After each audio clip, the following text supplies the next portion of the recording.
Now that's what I'm talking about. I know I just made you sit through like over a minute for an introduction, but you know what? Who cares? This game kicks all kinds of ass, and it starts with one of the very best soundtracks available on the TurboGrafx-16, the PC Engine, the TurboGrafx-CD, or whatever else you want to call it. This game rules. Ladies and gentlemen, it's Lords of Thunder.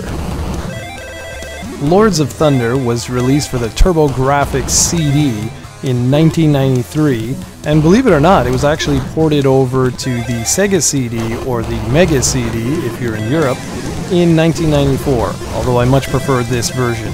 Look at the colors. They rock! Anyways, it's also available on the Virtual Console for the Wii if you don't want to shell out tons of money for the physical copy. It's the unofficial follow-up to the spectacular Turbo Duo launch title Gate of Thunder.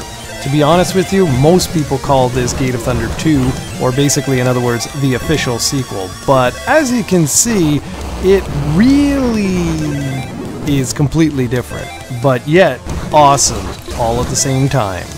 Just like Gate of Thunder, Lords of Thunder was made by Red Entertainment and published by Hudson Soft. This shooter is one of the must-haves in the Turbo's library, and I'm not kidding, it is phenomenal.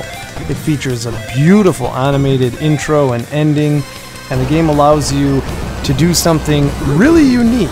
It allows you to select the first 6 stages in any order you wish, sort of like what Thunder Force 3 did, or for you Mega Man fans, something like that. Each of the 6 levels is based on some sort of element. So you've got desert, you've got water, there's fire or volcano as they call it, forest, ice, and cloud. So it's really unique, but it doesn't stop there. You also have to select between one of 4 different armors. One of them is based on fire, one earth, water, and wind. Sorry, no heart here. This isn't Captain Planet after all. But what makes each armor unique is that they all feature different weapons and power-ups and also bomb attacks, so they feel completely different from one another, and you have to master each one of them for each of the different stages, and I really like that.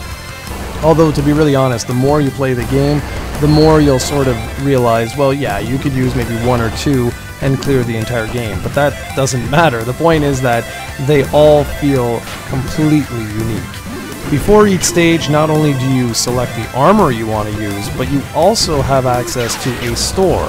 And this is where you can purchase power-ups such as, oh, I don't know, say maybe 6 to 8 different power gauges. Because you see, look at the top right of the screen.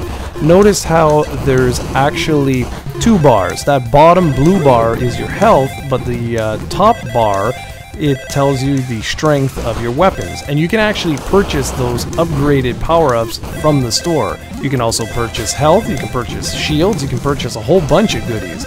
And they cost money. And that's what you see all scattered around everywhere, are these blue and red gems.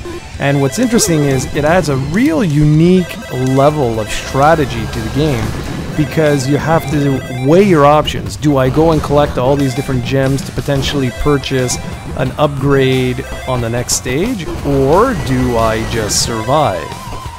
What's also cool is that you have the ability to slash your enemies if you get close enough to them. So even if you lose all your power-ups by constantly getting hit like I do, you're never completely defenseless.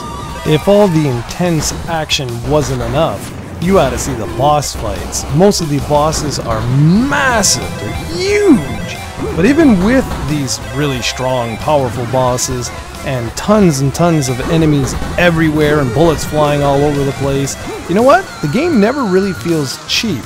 And it's not too difficult either. In fact, I would go as far as saying that once you get the hang of things, it's actually a little bit easy. Good thing there's 2 additional difficulty settings, and let me tell you, those will hand you your ass. Lords of Thunder also features fantastic controls. They're pretty much everything you could hope for. Tight, responsive, they're just damn perfect. Now, one thing I have to mention are the graphics. There are tons of parallax scrolling everywhere. Or rather, I should say, there is tons of parallax scrolling everywhere. There's a gorgeous use of colors, great enemy and stage design. In fact, I want to talk about the stage design for just a second here. It's almost as if the game evolves over time. Nothing ever stands still, and all the stages sort of feel alive and play on their theme perfectly. One minute you're in your water stage, and yet, boom, all the water is gone. Well, what happened? I love that. I absolutely love that.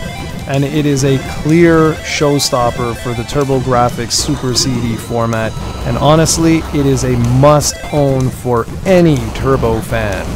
As for the audio, well, you thought Gate of Thunder had an awesome soundtrack. Well, get this one is just as good.